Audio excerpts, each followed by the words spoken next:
Welcome back, guys, to the greatest show on earth, and that is the Miami Boat Ramps channel. I'm your host, Broncos Guru, in collaboration with our boy Wavy Boats, and it's another Wavy Guru Productions back down here at the ramp, and today we're over at Boynton. And this crew right here is having a rough day on the water. Obviously, we can tell one motor's up, so we're down to one, and the wind and current's kind of blowing a little bit today, which is probably going to make their docking situation just a little bit difficult, especially with only one motor and it being offset of center. And so they're going to start making their way in to approach this dock, and let's see how this one plays out for them. You can already tell here, I mean, we've got somebody up in the bow of the boat, so hopefully we're going to get a pretty good amount of assistance here. They should be able to get this guy off onto the dock, and that will definitely significantly improve our chances here of getting this on fairly hazard-free. So we've got a line onto the dock. Our guy's got a boat hook. And they're trying to pull this up, but the stern's kind of swinging out on them. And our cap notices here. He's going to go try and do a push off, but he's been a little bit of a panic here. And he's going to go ahead and push it off now. And somebody hopefully will grab this and pull him back over. And disaster averted. But things starting off fast down here at Boynton. And hopefully these guys can get this one out of the water and end their day.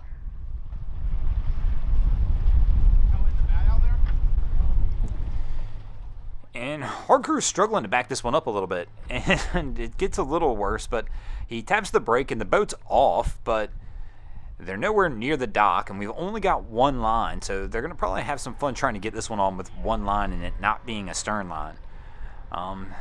Even the pull-out here is going to be a little interesting with the guide poles in the way. They got to make sure they get this line over the guide pole and it doesn't get hooked and drag the boat up the ramp. But our guy, there we go, he's got it off. And now what do we do with the boat, though? I mean, we can pull in, but it's just going to pull in and take up both the slips we have here.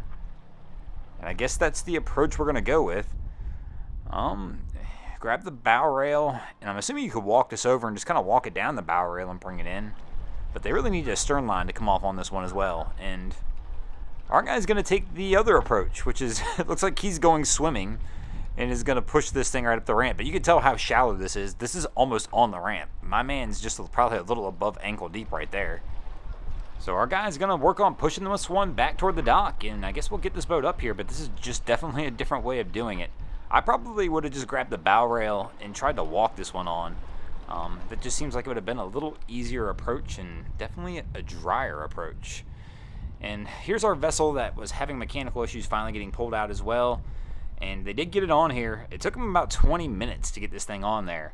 Kind of a slow process, that's for sure, but definitely a difficult process when they're down to one motor and trying to get this thing off. It's a pretty big boat, too. No, yes, they did. Our guys just ran up on the dock blocker. Oh, man, they hit it pretty solidly here, too. Cap's going to have some fun. I'm going to have to guess somebody's going swimming to try and get this thing pushed off the dock blocker. But these guys, this looks like one of the rental boats that we see in the area. I'm not 100% sure, so they probably were unaware that it's there. But here we go, kicking up the mud. Going to have a little fun and give her a little hell right here. These guys have got the water spraying everywhere. But I think their efforts here are going to be fruitless, and they're going to have to go ahead and get in the water and probably push this thing off.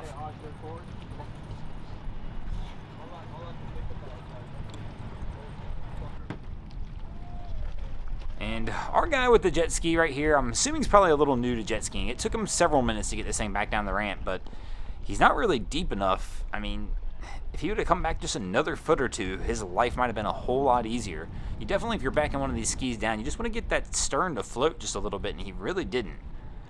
So he's just trying to force her off. But also, we're forcing her off into the dock. You're going to want to turn that steering wheel the other way, bro. And, yeah, if he's going to back it into there, he's going to wind up hitting the dock if he keeps this up. So he's kind of slowed it down here just a little bit, but he's still trying to get her off. But he needs to turn the wheel the other way to get the stern back into deeper water. Oh! He hits the dock. Oh, man. He was kind of probably stuck on the wheel well because he was so far over. And basically, they just, like, ripping the Band-Aid off, just decided he was going to try and rip it off the trailer. But we'll get this one docked up, and our guy will get it over here. But I'm I'm curious to see what the bottom of the hole looks like, and hopefully there's no damage from smacking the dock pretty good there as well.